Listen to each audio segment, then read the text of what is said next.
Olá, meu nome é Donídio Júnior e convido a vocês para pensar a contabilidade de uma forma diferente. Nesse curso, nós vamos falar um pouquinho do papel do contador, o papel da contabilidade, das análises contábeis tributárias no processo de tomada de decisão para novos investimentos. Isso vale para qualquer lugar do mundo, não seria diferente no Brasil. O papel dessas análises, identificando custos, identificando as oportunidades e riscos, é fundamental para o investidor, para o empresário, para não errar em sua decisão, maximizando assim os seus lucros e colocando os seus capitais em lugares melhores. Eu vou aqui compartilhar com vocês uma apresentação que será a base do nosso curso nesses próximos minutos e desde já desejo uma boa semana a todos e que vocês façam sempre a diferença para nosso país. Nós precisamos muito de pensar diferente, de buscar novas fontes aí de conhecimento e principalmente empreender para tirar nosso país dessa crise temporária, com certeza temporária, e vamos conseguir transformar o país numa nova potência e para isso nós precisamos pensar investimentos, trazer novos investimentos e o papel do contador é fundamental nesse processo. Então, o título é o papel das análises contábeis tributárias na atração de investimentos no cenário nacional e internacional.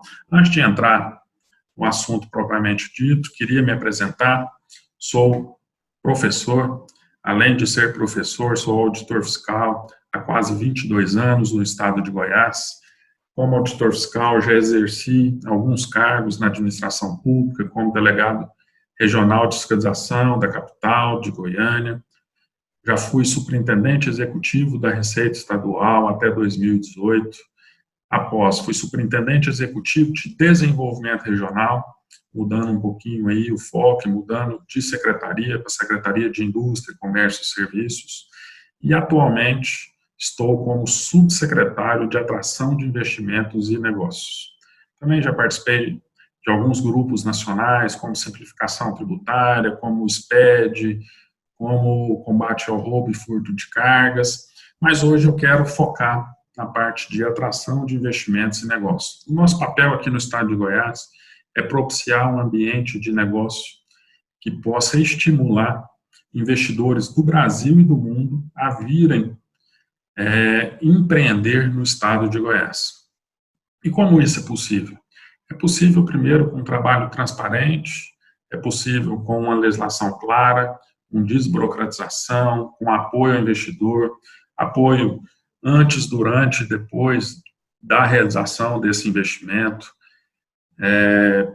de outras melhorias no setor público e também do tratamento com os profissionais da contabilidade, os profissionais advogados e tantos profissionais que prestam serviços para essas empresas.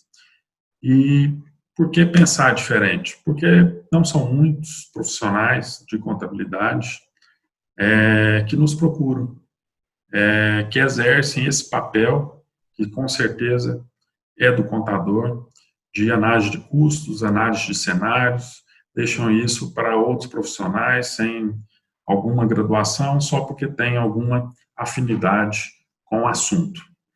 Bom, qual é o papel do profissional contábil neste trabalho, na atração de investimento?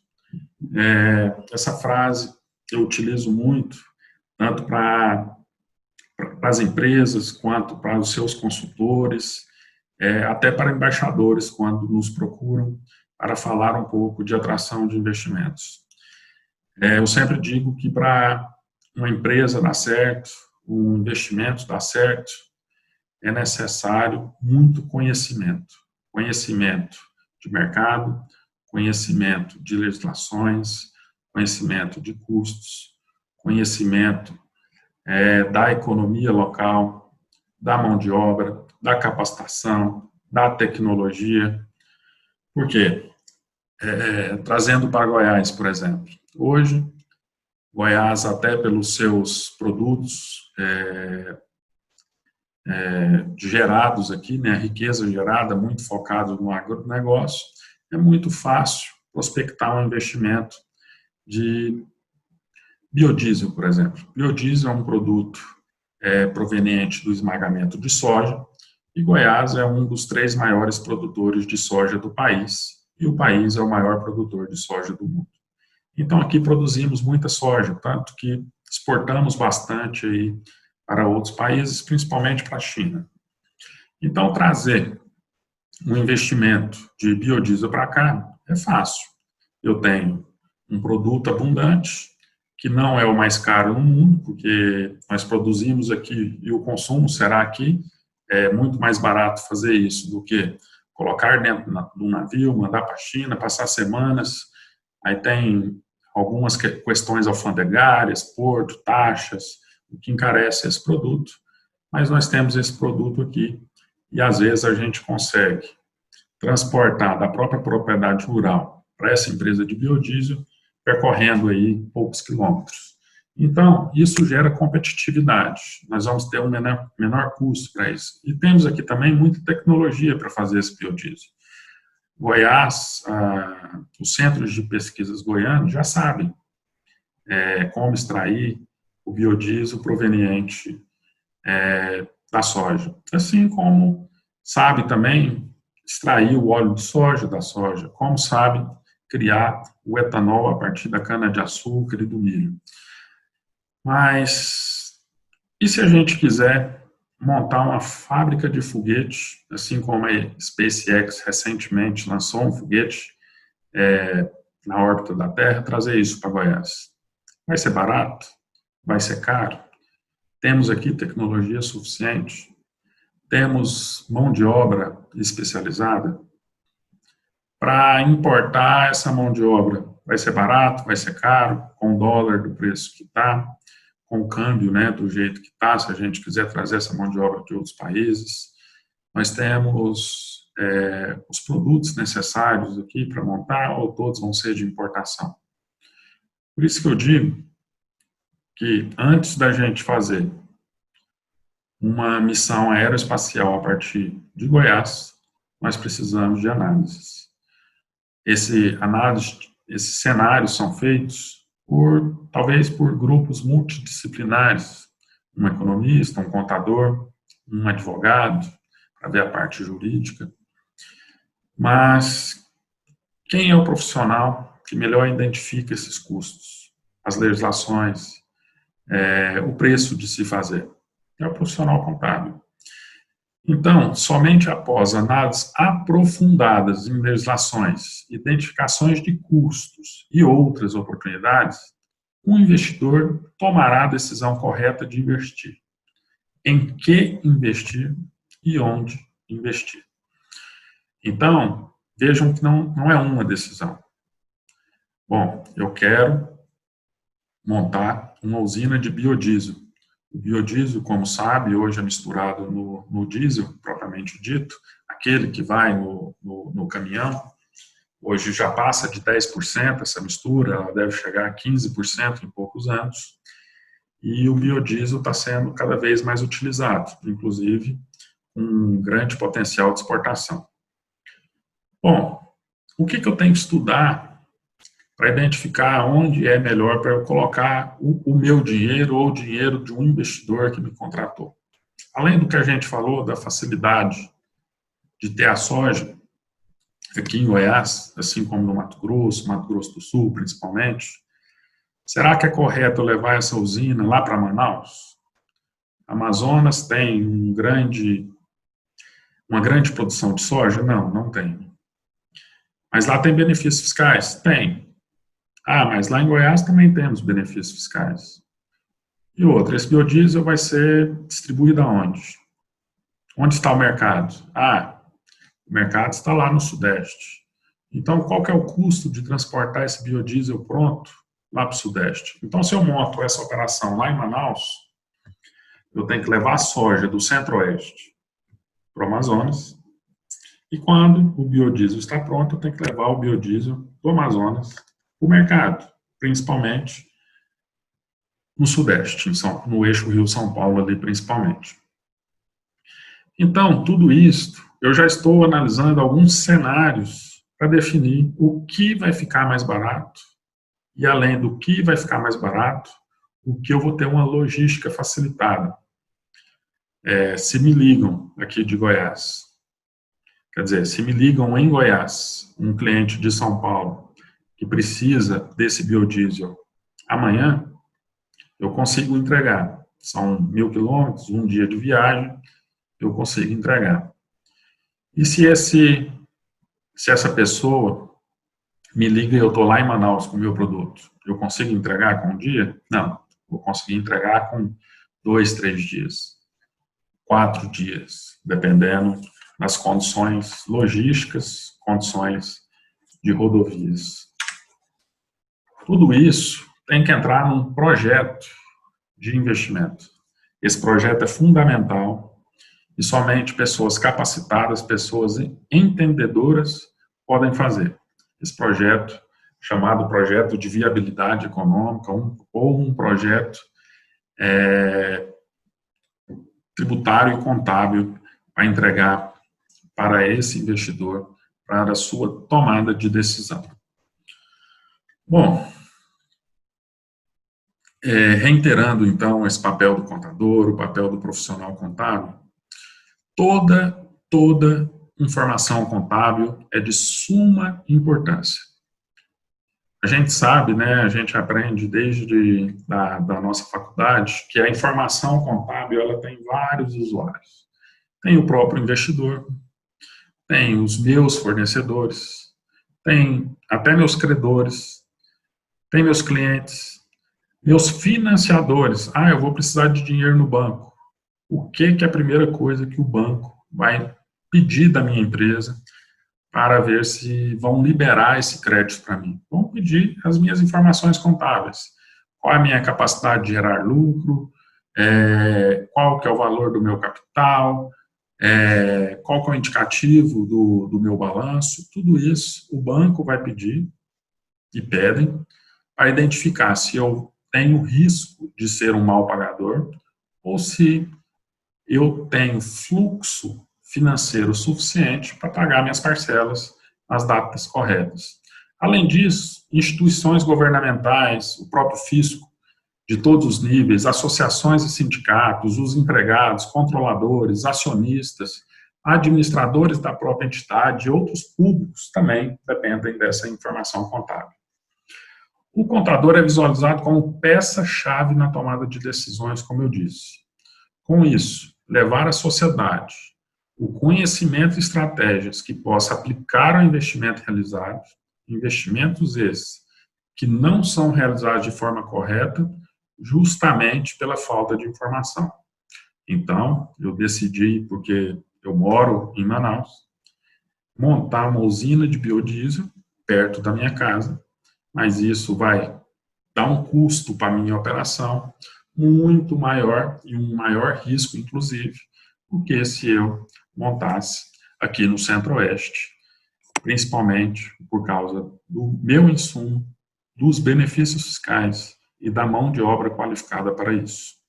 Sendo assim, o contador vem como ferramenta-chave para a tomada de decisão, demonstrando pontos positivos e pontos negativos, melhores formas de rentabilidade, como também seus percentuais de impostos dentro do mercado, a fim de trazer benefícios em qualquer empresa que vise buscar menos despesas e maiores lucros. Então, a informação contábil permite eu tomar a minha decisão e essa decisão vai potencializar meu lucro e vai diminuir minhas despesas.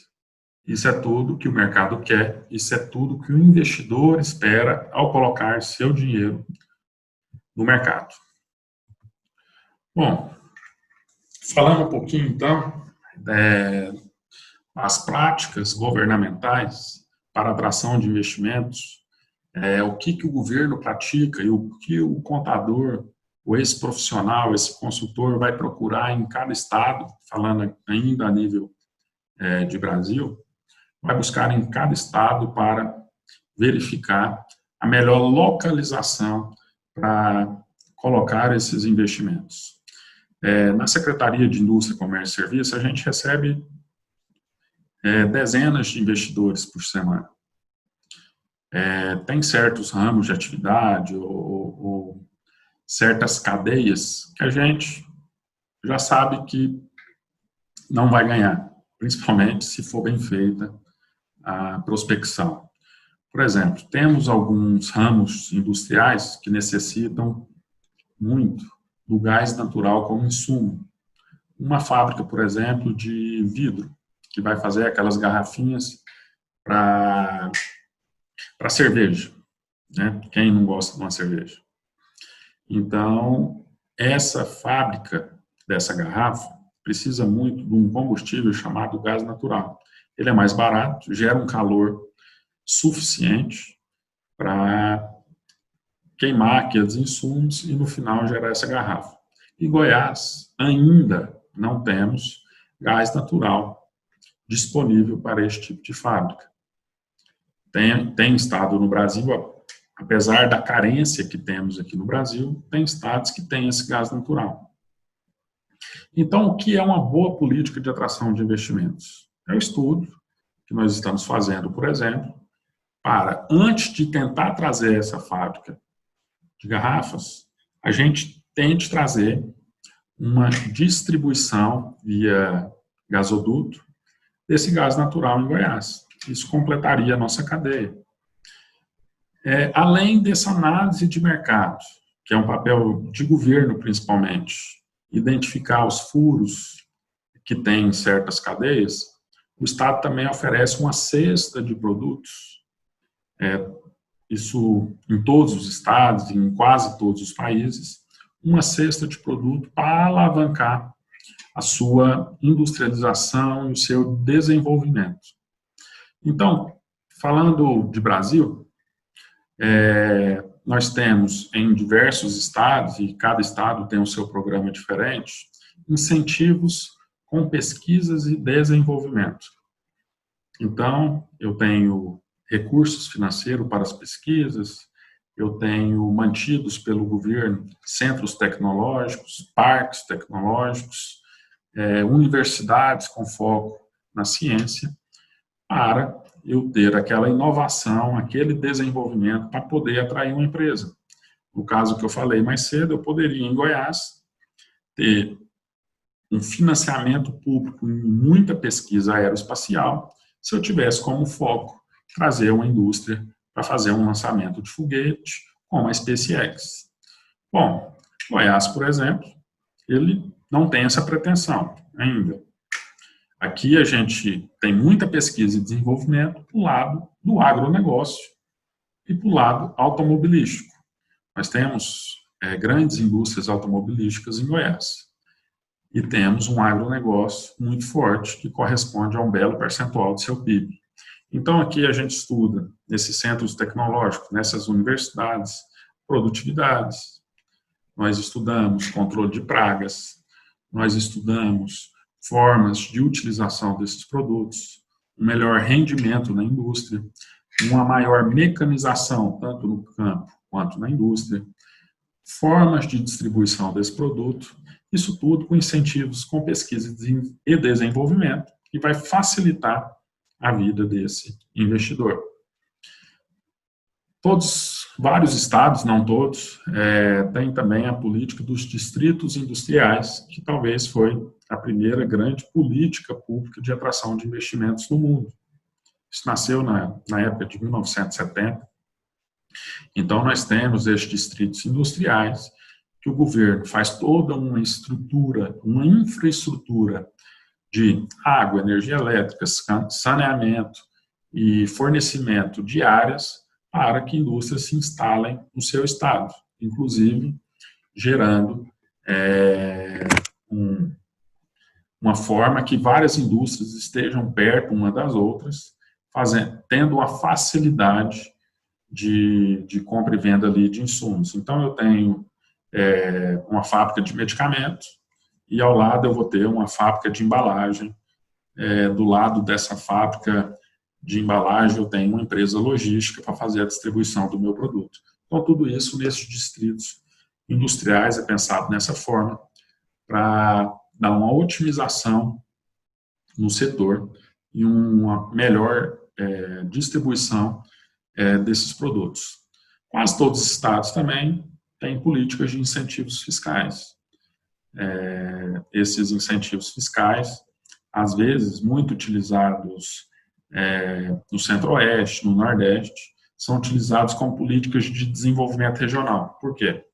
A gente sabe que o Distrito Federal, por exemplo, está longe de um porto, aquele porto naval, então não tem uma grande facilidade de importação e exportação de produtos.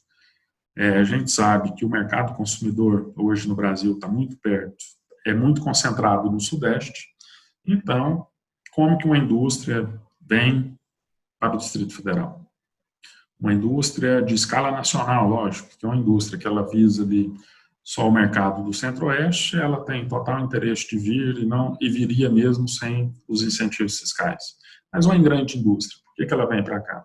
Às vezes por causa de incentivos fiscais. Esses incentivos vão diminuir a parte do custo operacional dessa empresa, o que, na ponta do lápis, pode compensar o custo logístico, porque eu vou ter que trazer insumos de fora, às vezes de fora do país, e vou ter que fazer a logística reversa, colocando esse produto nos mercados consumidores. E tudo isso gera um custo, né? Então, como é que eu vou equilibrar esse custo para a conta ficar ainda mais vantajosa no Distrito Federal? Diminuindo um pouco o gasto tributário. O maior gasto tributário hoje para empresas é o ICMS, sem sombra de dúvida. O ICMS é um imposto estadual. Então, quando o DF faz uma política de investimentos, uma política de atração de investimentos, uma política de desenvolvimento e reduz o seu ICMS para indústrias, ele está tentando atrair essas empresas que certamente se instalariam em São Paulo para ir para o DF. Concessão de crédito e financiamento a longo prazo. Também vários estados, vários governos, isso tanto a nível nacional quanto internacional, buscam esse financiamento do setor privado com recursos públicos para que tanto a taxa de pagamento, a taxa de capitalização desse dinheiro seja baixa, quanto o pagamento seja alongado, facilitando a captação desse recurso para investimento. Desburocratização. Isso no Brasil a gente pena muito. Nós estamos aí num caminho razoável para deixar as últimas posições na burocracia, mas ainda, nós vamos ver à frente, temos péssimas posições mundiais no quesito burocracia. E, por fim, os governos também fazem grandes políticas em infraestrutura para facilitar a atração de investimento. Então, quanto mais rodovias, quanto mais hidrovias, ferrovias, quanto mais saneamento, segurança pública, tudo isso facilita na decisão do investidor de colocar o seu dinheiro em um estado em detrimento do outro. Falando um pouquinho desses incentivos fiscais, entrando um pouquinho mais aprofundado na parte contábil tributária, eu trago aqui alguns exemplos de programa de desenvolvimento no Brasil. A gente poderia aqui gastar uns 3 dias para falar de cada um deles, mas eu vou falar desses 4 aqui por cima e fico à disposição dos senhores.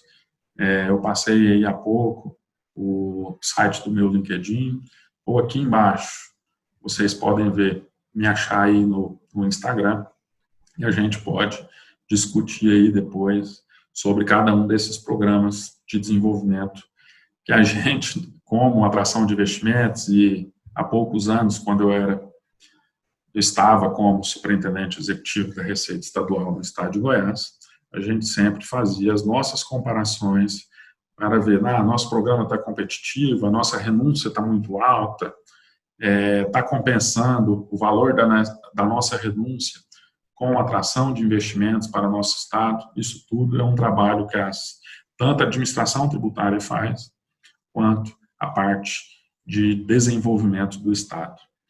Então, nós temos como exemplo, eu falei há pouco do Distrito Federal, mas nós temos o Programa de Desenvolvimento do Estado de Pernambuco. Pernambuco é um estado muito agressivo na política de desenvolvimento, na política agressiva de incentivos fiscais, talvez o mais agressivo em alguns ramos de atividade do Nordeste, e por isso tem levado uma série de novos investimentos para lá, e Pernambuco conta com uma população grande, né? Então, até por isso, ela preocupa-se com levar várias empresas, gerar impostos, empregar essas pessoas, e tem uma certa facilidade de ser um estado litorâneo, né? Então, ali ele pode fazer algumas ações de importação, exportação, mas tem uma dificuldade de estar longe, via terrestre, principalmente, do Sudeste. Nós temos o MS Empreendedor, é um programa do Mato Grosso do Sul, que chama Programa Estadual de Fomento à Industrialização, ao Trabalho, ao Emprego e à Renda. Esse programa é um programa que fornece crédito otorgado, num percentual de 67% do saldo devedor. Basicamente é isso o programa. Então, se a empresa estivesse em São Paulo e fosse pagar R$1.000 de ICMS no final do mês, no Mato Grosso do Sul, em vez de R$1.000, ela vai pagar R$370.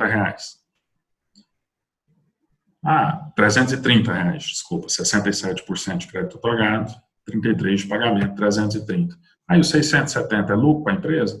Pode até ser que seja, mas talvez nem compense a questão logística, tanto de captação desses insumos quanto de distribuição, para levar que essa indústria que queira se instalar em São Paulo se instale no Mato Grosso do Sul.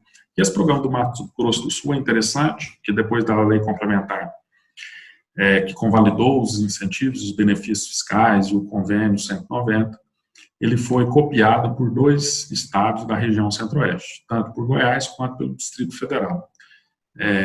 Essa lei complementar, ela permite que os estados dentro da mesma região façam o que a gente chama, no mundo tributário, de cola regional, para utilizar do mesmo benefício na sua política de desenvolvimento. Ele só não pode colar o Mato Grosso do Sul e roubar uma empresa de lá com esse mesmo benefício. Mas isso é outra aula. Em Goiás, nós temos basicamente 2 grandes programas de desenvolvimento, que é o Produzir, que ele já tem mais de quase 20 anos, e temos recentemente sancionado o ProGoiás. Esse ProGoiás é baseado muito nesse programa do Mato Grosso do Sul, também dá esse mesmo crédito otorgado e permite até acumular com outros benefícios fiscais que existam aqui no estado de Goiás. No Paraná, temos o Paraná Competitivo. Também é um benefício de redução do valor do ICMS a pagar, ele é mais baseado em financiamento. E a gente vê, por exemplo, que quanto menor o desenvolvimento de um estado, mais ele é agressivo nas políticas de incentivos fiscais. Com certeza, o benefício de Pernambuco, do Mato Grosso do Sul, de Goiás, ele é maior do que o do Paraná, que existe um programa de desenvolvimento. Mas por quê? Porque o Paraná está muito próximo do Sudeste, o Paraná está perto do Porto. No Paraná nós temos mais investimentos acumulados em tecnologia. Então, lá o Paraná precisa de menos incentivos fiscais para atrair empresas. Então, isso tudo, a gente vê que os estados tentam lançar a mão o que podem para equilibrar essa conta, que os senhores vão conferir e decidir aonde é melhor para se investir. Bom, Eu falei muito do crédito, né? Nós temos 3 fundos constitucionais que eu convido os senhores a estudarem profundamente. São oportunidades que damos aos seus clientes, aos investidores que queiram investir no Brasil, investir nos estados do Nordeste, do Norte e do Centro-Oeste. Esse fundo constitucional, ele é formado por 3% do total da arrecadação do imposto de renda e do imposto sobre produtos industrializados. E distribuído de que forma? Eu pego 1,8% desses 3%, ou seja, 60% do bolo, e vai para o Fundo Nacional. Desculpa. Desses 3%, eu pego 1,8%. Desses 3%, eu pego 1,8%, que corresponde a 60% disso, e é mandado para o Nordeste, para o fundo no Nordeste.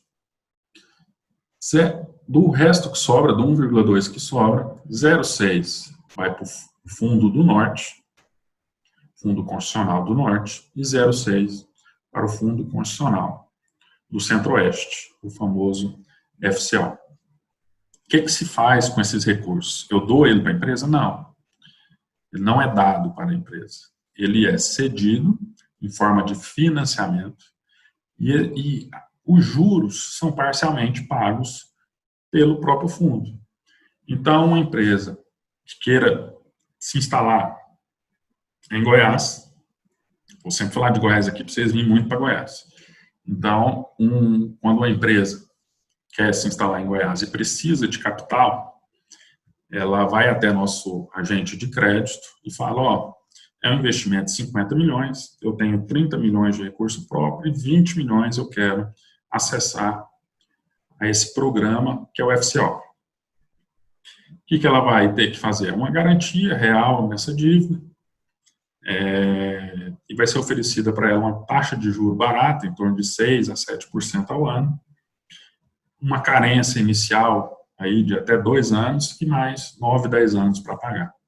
Então, isso vem da Constituição, que é um fundo constitucional previsto na Constituição de 88 e distribuído entre esses estados. Ou seja, é uma grande política de desenvolvimento regional. Então, além do Centro-Oeste, eu ter aqueles incentivos fiscais, não só o Centro-Oeste, o Nordeste e o Norte, eu ter aquele grande corrida para ver quem oferece o melhor benefício fiscal. E nós temos que ficar antenado nisso o tempo todo. As normas tributárias mudam muito. Goiás acabou de aprovar o ProGoiás. DF também, no ano de 2019, no ano passado, também aprovou um novo programa de desenvolvimento. Vários estados fizeram isso. Então, eu tenho que estar muito antenado com o que ocorre para fazer as contas certas para a tomada de decisão correta do investidor que eu estou prestando o serviço. E como é que eu vou fazer esse projeto? Esse projeto não tem um modelo muito definido, também não passaríamos aqui o modelo, mas tem algumas bases bem definidas. O que o contador tem que fazer? Primeiro, um estudo de viabilidade, que com certeza não vai ser um estudo, vão ser N estudos. Vão ser, por exemplo, eu quero estudar 10 estados. Isso quando eu estou numa lista pequena, 10 estados. Porque se é um investidor estrangeiro, igual nós vamos ver daqui a pouco, primeiro ele vai descobrir em qual país que ele vai fazer aquele investimento. Nós temos, por exemplo, vamos falar de um grande investidor, da Tesla. A Tesla hoje tem 2 fábricas de veículos elétricos prontas, pensando em um novo investimento na China, e nas reuniões de diretoria, com certeza, ela vai discutir. Precisamos, para expandir nosso mercado, precisamos de uma nova fábrica no mundo. Onde ela vai pôr essa fábrica? Com certeza, naquela reunião ali, o pessoal não sabe. O que tem que ser analisado? Qual que é a logística de distribuição? Se nos países que eu vou estudar tem os insumos que eu preciso, se tem metal, se tem terras raras, se tem mão de obra, se tem uma cultura automobilística favorecendo tecnologia e inovação, Aí, dessa decisão toda, por algum acaso, a Tesla resolveu que a quarta fábrica dela vai ser no Brasil. Depois da gente concorrer aí com Alemanha, França, Itália, Canadá, México, vamos supor que a Tesla falou, né, eu vou para o Brasil. Aí no Brasil, ele contrata os senhores para falar, ó, a decisão de vir para o Brasil já está tomada, agora eu quero saber em qual estado e município eu vou instalar minha fábrica. Então, como que é esse estudo de viabilidade? Eu tenho que alertar para eventual ponto crítico, por exemplo, lá no norte de Minas Gerais tem um benefício fiscal muito bom. Mas não tem nenhuma cidade com a população necessária para você se instalar lá.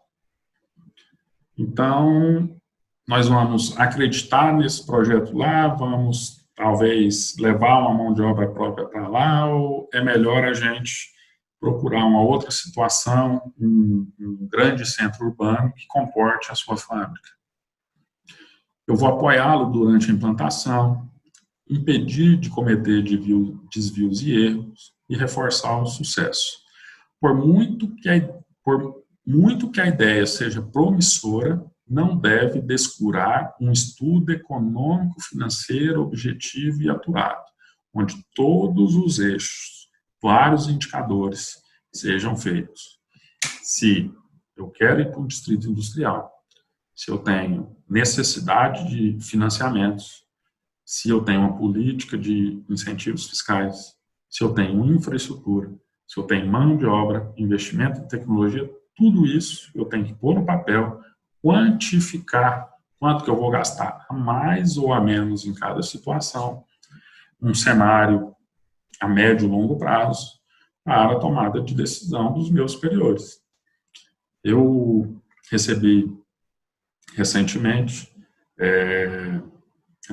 não, em janeiro, antes do Covid estar no Brasil, uma missão chinesa.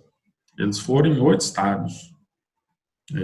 Esse investimento está suspenso na data de hoje, que eu estou gravando essa aula, e ainda não está definido. Está definido que essa indústria vem para o Brasil, mas eles foram em 8 estados. Eles querem saber onde eu tenho mão de obra especializada para esse tipo de indústria dele. Em Goiás, eu escolhi 2 cidades que têm características semelhantes àquele que eles nos passaram, onde eu tenho distritos industriais, onde eu tenho uma melhor segurança pública, onde eu tenho insumos, onde eu tenho rodovia duplicada, e tive, até por ser investidores estrangeiros, eles não tinham procurado nenhum profissional aqui no Brasil, fazer todo o estudo tributário para eles, tanto dos tributos municipais, estaduais e federais. E a gente sabe o quão difícil é o nosso sistema tributário.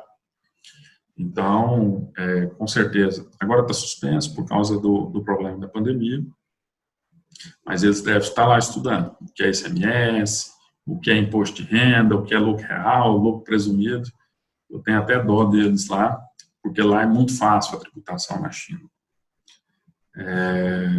Eles têm uma legislação muito facilitada. Então, esses estudos têm que ser assertivos. Por quê? Porque nós, assim como eu, passei essas informações, vou ser cobrado uma eventual decisão errada, os senhores também vão ser cobrados por isso. E quanto mais objetivo, mais assertivo, maior a chance dos senhores estar proporcionando um bom negócio para os seus clientes. Correto? Tá. Nesse projeto tem que ter o quê? A gente viu os princípios básicos ali. Eu tenho que compreender o mercado, e isso, claro que o investidor vai me ajudar bastante. Para qualquer ramo de atividade, deve ter uma noção perfeita dos mercados. E essas são algumas questões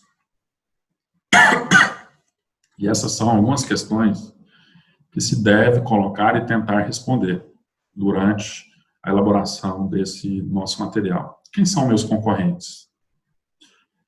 desses concorrentes, quais são os seus pontos fortes e fracos? Que produtos esses concorrentes meus vendem? Qual a tecnologia que eles incorporam nesses produtos? Onde eles estão localizados? Como realizam suas vendas? Quais os preços que eles vendem e a margem de lucro? Quais as suas vantagens competitivas? Por quê? Eu analisando esse cenário de concorrência, vamos voltar lá no biodiesel. Eu decidi, vou fazer biodiesel e vender para a Petrobras, misturar no diesel comum e fornecer o diesel aí. Tá, mas primeiro, quem são os seus concorrentes? Eles também estão investindo? Vai ter entre aspas, uma super safra de biodiesel, né? Uma super produção de biodiesel? Porque se isso acontecer, o preço vai cair. Ou meus concorrentes não estão investindo, na verdade o mercado não está necessitando de mais biodiesel do que tem disponível hoje. Qual que é o preço hoje nesse mercado de biodiesel? Onde que eu tenho que entregar esse biodiesel? É aqui em Goiás? É em São Paulo? Meu concorrente está em São Paulo? Qual que é o custo que eu tenho para levar meu produto para lá? Entendeu? Tudo isso eu tenho que fazer um estudo de concorrência, saber quem são os players do mercado, como que eu vou entrar competindo com eles, se eu tenho algum diferencial ou de produto ou de preço, para poder fazer esses investimentos, porque senão o seu concorrente não vai nem se preocupar contigo e cada vez vai vender mais e um preço melhor que o seu, ganhando aí mais mercado. Quem são os seus potenciais clientes? Quais os requisitos e necessidades desse cliente? Como é que tem que ser essa entrega? O que motiva a compra por esse cliente? É um produto que qualquer um pode vender para ele, ou tem que ter uma qualidade X? O que motiva essa compra? Quais são as áreas críticas que a gente precisa dominar para ter sucesso? O que a gente pode fazer para acrescentar valor ao seu produto e serviço? O que poderá diferenciar o seu projeto dos concorrentes? Isso são algumas coisas que tem que ter nesse projeto de investimento. Além de tudo que a gente já falou, do custo, do financiamento, do distrito, da pesquisa, eu ainda tenho que fechar com isso aqui, com essa comparativo de cenários para poder levar o meu cliente na melhor tomada de decisão. Então, a gente precisa, se for resumir em uma expressão, a gente precisa de estudos técnicos. Toda decisão de implantação de investimento, seja ela de implantação, como eu disse, ou de expansão, carece de estudos técnicos. Esses estudos técnicos são feitos com estudos econômicos financeiros, para ver a viabilidade desse projeto, estudo de mercado, estudo dos investimentos e gastos necessários para a implementação do projeto, bem aspectos econômicos, financeiros, fiscais, entre outros. Com isso tudo, eu vou ser capaz de delinear diferentes cenários e extrair análises relevantes para uma boa execução do projeto. Isso tudo vai formar um dossiê para cada cenário. Eu estou estudando entre o Paraná, a Bahia e o Rio Grande do Sul. Eu vou ter que ter um dossiê para cada um deles e, no final, eu vou emitir minha opinião técnica do melhor local, do segundo melhor para fazer esse investimento. Esse dossiê poderá ser ainda de enorme relevância para financiamento do seu projeto, para aquelas entidades bancárias que a gente falou, ou para investidores anjos, né, chamados aí mundialmente como business angels, ou outros investidores, bem como para apresentação a parceiros de negócio. Bom, esses são aqueles programas que eu disse que tem em alguns estados aqui do Brasil e no mundo.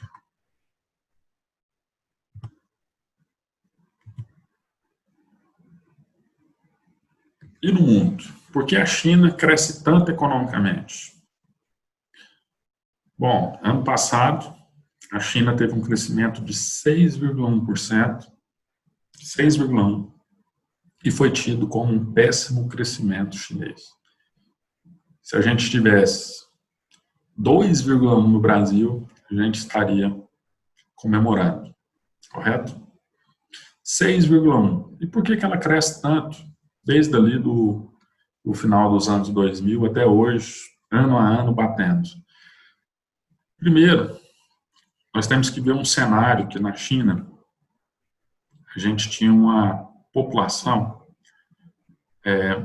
muito voltada para a área rural. Ela estava lá na área rural e aquele 1 bilhão e tantos bilhões de pessoas estavam lá vivendo com a subsistência.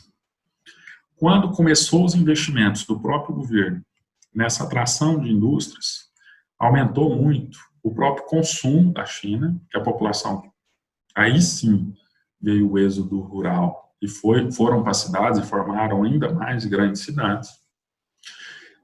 E como se deu esses investimentos e essas ações de governo? Com grandes medidas protecionistas ao mercado interno. Então, dificilmente vai entrar um produto, por isso tanto a China briga com os Estados Unidos, com essas medidas protecionistas, dificilmente a gente vai conseguir vender um produto com alta tecnologia para a China, porque a China quer produzir esse produto. Ela tem um mercado, ela tem lá 1/6 da população mundial, até mais que isso, e claro que eles são grandes consumidores do mundo. Então, eles querem fazer a produção lá para gerar emprego e renda. Por isso que o Brasil exporta tanto soja para lá. A China não vai comprar o nosso biodiesel, não vai comprar o nosso óleo de soja e outros produtos derivados de soja. Inclusive, ela compra soja para fazer alimentação animal, porque ela também prefere produzir esse animal do próprio país chinês.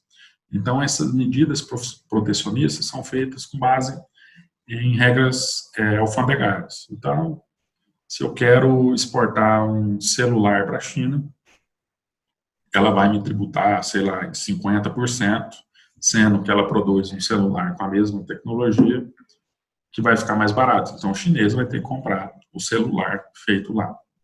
Grandes investimentos em logística. A China tem os grandes portos do mundo hoje.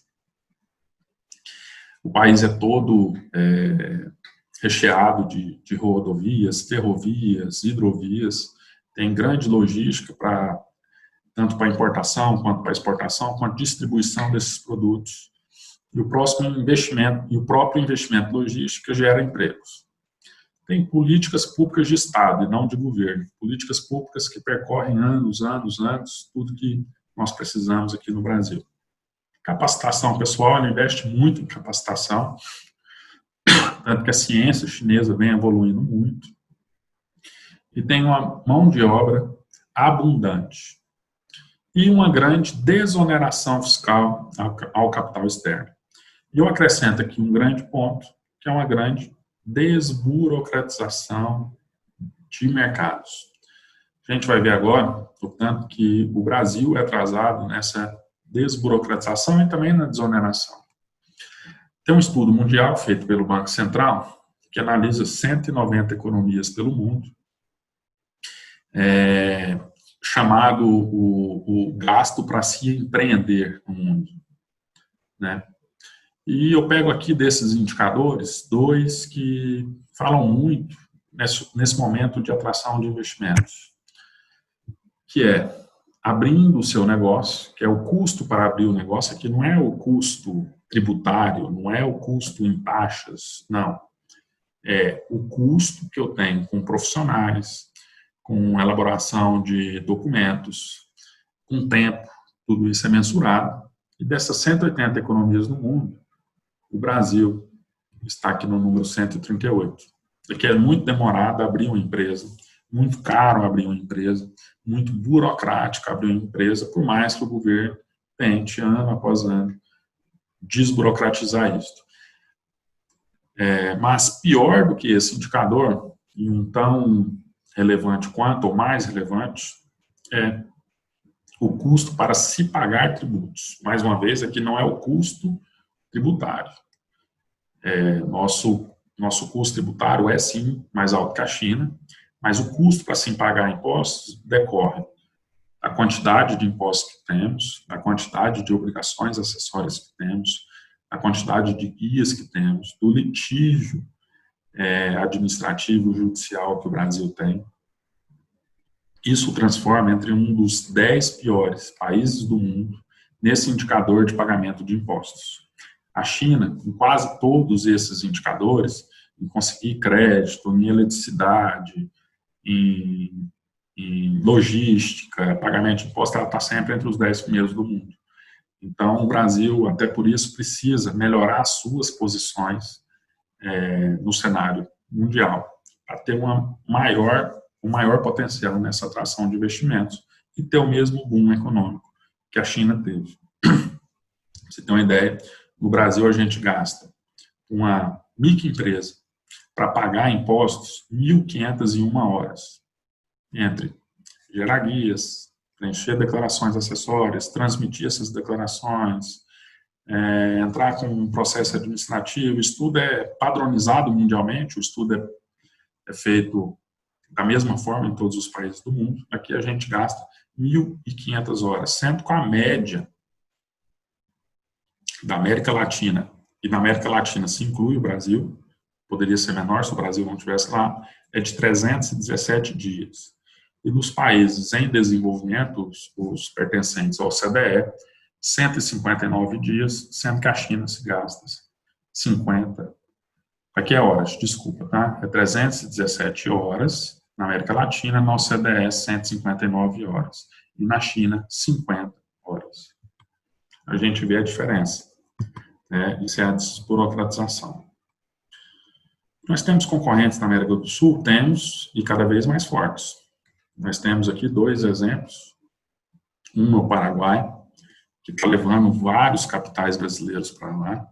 Isso a gente tem que ir paciente até para falar para o nosso empregador ou para o investidor, que a gente tem que analisar.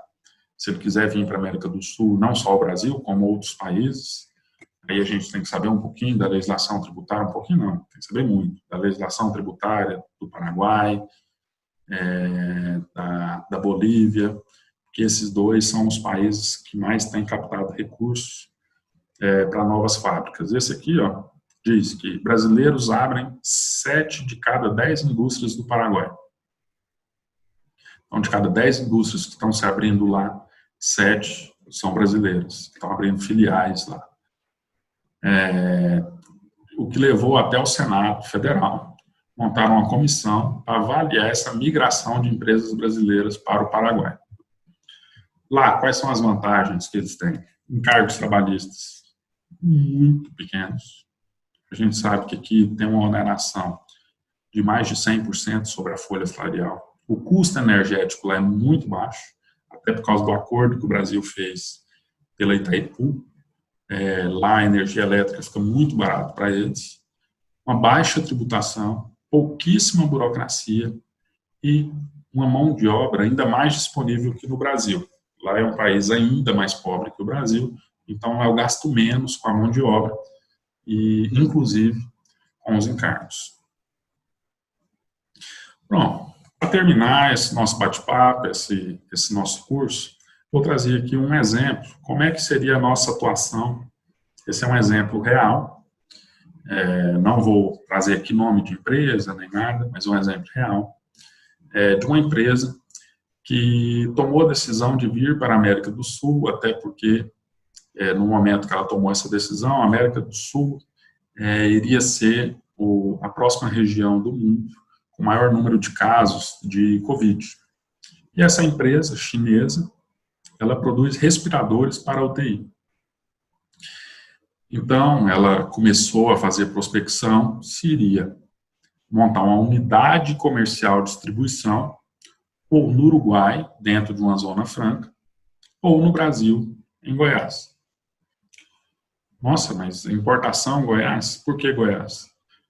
Ela já fez estudos prévios e viu que em Goiás tem um benefício chamado Comex Produzir, que eu vou explicá-lo aqui rapidamente para vocês. Então, primeira coisa, para montar um projeto, e pode ser uma pessoa que está fazendo para os 2 lugares, tanto para o Uruguai quanto para o Brasil, falar qual o NCM desse produto, a nomenclatura comercial do Mercosul. Por que isso é importante? Para eu saber qual é a tributação desse produto no Brasil e saber a tributação desse produto no Uruguai, inclusive em relação à exportação. Porque a gente sabe, Se o Uruguai tem uma zona franca, mas na exportação, na entrada desse produto em outro país, ele vai ser taxado, né? Então, se essa empresa chinesa falasse, não, meus clientes estão todos no Uruguai, ou a maioria está no Uruguai, não teríamos aqui no Brasil como competir. Mas não é bem isso que ocorre. Então, qual é a INCM desse produto? Como será o transporte na importação? Isso é fundamental para a gente saber. Não, vai ser navio, porque o custo de um navio da China para um porto para o Uruguai e o custo aqui para um porto no Brasil é quase o mesmo. Só que para chegar em Goiás, a gente teria uma parte férrea ou terrestre que adicionaria valores nesse produto. Nesse caso aqui concreto, essa importação é via aérea. Então, equivale em custo nessa primeira etapa, que é na importação da vinda da China para a América Latina deste produto. Quem são os clientes esperados? Qual que é seu share na América Latina? Você falou América Latina, mas qual que é? Não, eu acho que eu vou vender 70% para o Brasil e 30% distribuído nas outras nações. Então não adianta você estar na Zona Franca, porque quando você importar do Uruguai para cá, você vai ter toda uma tributação normal. Então, você só não vai pagar nesse primeiro momento. Qual que é a sua previsão de faturamento? Isso é importante para a gente saber se essa empresa entraria no Simples, se não entra no Simples, se é lucro real, se é lucro presumido. E qual o custo logístico interno na América Latina, aqui dentro? A gente vai trabalhar também com aeronaves ou vai fazer uma distribuição terrestre? Como será isso? Bom, respondendo 5 perguntas básicas, você pode montar um projeto rápido. Isso aqui não é uma indústria, não tem muitos insumos, o mercado é mais ou menos mapeado e, principalmente, eles precisam uma rapidez na tomada de decisão aqui, porque são produtos que estão no momento urgente de serem vendidos. Bom, eu prometi que eu ia explicar um pouquinho do Comex Produzir. Então, como qualquer operação do exterior, isso os senhores vão aprender em outros cursos aí, a alíquota interestadual desses produtos é de 4%. Existe uma resolução do Senado que fala que os produtos importados, eles são vendidos às outras unidades federadas a 4%. Só que em Goiás, em vez de ele pagar 4%, ele vai pagar 1,4%. Por quê? Porque tem 65% de crédito outorgado nessa operação. Então, Goiás abre mão de 2,6%, dá isso como crédito outorgado, e a distribuição, quando é de produtos exclusivamente vindos do exterior, vai pagar 1,4%. Então, esse é o Comex Produzir, e por isso a decisão deles de vir, se forem para o Brasil, de vir para Goiás. Bom, então, primeiro você tem que ver as vantagens e desvantagens dele se instalar lá no Uruguai. Quais são as vantagens? Lá temos a Zona Franca, né?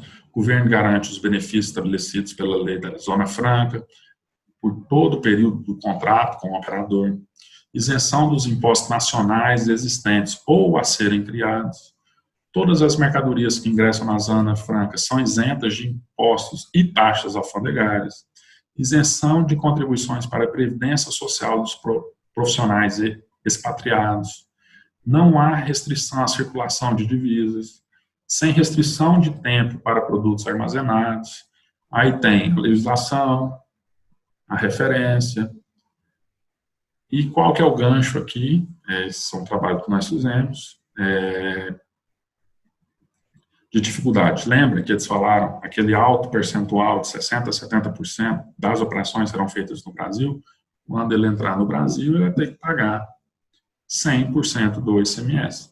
Ou seja, a conta entre ir para a Zona Franca e vir para o Brasil vai dar na mesma se ele vier direto para o Brasil.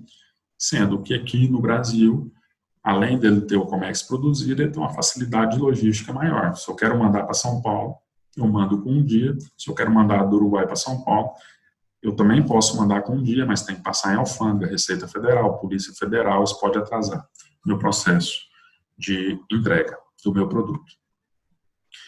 Bom, e no Brasil? O que eu posso também pesquisar pôr no meu plano de negócio para competir com o Uruguai.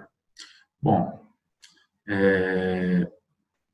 o Brasil, ele deu isenção de imposto de importação, PIS, PASEP importação, COFINS importação, para vários produtos ligados ao combate ao Covid, inclusive respiradores. Temos aí nas tabelas da CAMEX quais são estes produtos isentos. Temos a legislação aplicável dessa isenção também do imposto de importação. O COMEX produzir, qual que é a legislação aplicável? Qual que é a segurança jurídica, facilidade para entrada e saída de capitais e o maior mercado consumidor da América Latina. Nesse sentido, mantém-se as mesmas vantagens tributárias globais oferecidas pela Zona Franca do Uruguai, com a vantagem da redução do pagamento de ICMS dentro dos estados no Brasil. E, ao se levar em consideração as operações já existentes, fica clara a vantagem tributária do Brasil, especificamente do estado de Goiás, para o estabelecimento dessa operação. Correto? Então, aqui, eu estudei os dois, estou considerando que essa distribuição não vai ter um estoque muito grande, então não preciso ver o custo de aluguel, são poucas pessoas que ele tem que contratar, porque são produtos com valor agregado muito alto. Então, eu deixei de analisar uma série de fatores para analisar simplesmente a tributação. Isso ocorre muito, porque aqui o custo de tributação, somado com o custo logístico, vai me dar 99% do custo dessa operação. Correto? Esses foram os slides. Eu queria só concluir com os senhores que, neste momento de atração de investimentos, eu poderia aqui dar N exemplos, a gente vai preocupar muito com os custos. A gente sabe que tem série de custos, como a contratação de colaboradores, que essa mão de obra, o treinamento dessa mão de obra, a aquisição de materiais, que são a matéria-prima, os móveis, a própria construção, ou não, eu não vou construir, o custo com aluguel, aonde o aluguel é mais barato, onde ele é mais caro, o que isso altera meu custo, meu ativo imobilizado, meu insumo produtivo, onde é mais barato eu comprar, como é que é essa tributação, as máquinas que vão ser usadas na produção, custo logístico, a gente falou muito aqui de custo logístico, custo de pôr o meu produto no mercado consumidor e, principalmente, o custo com impostos. Bom, esse foi o curso. Espero ter ajudado os senhores, ter aberto uma nova possibilidade de trabalho para os senhores. Fico à disposição. Estou muito animado com esse projeto. Declaro aqui que vou assistir várias palestras também deste projeto.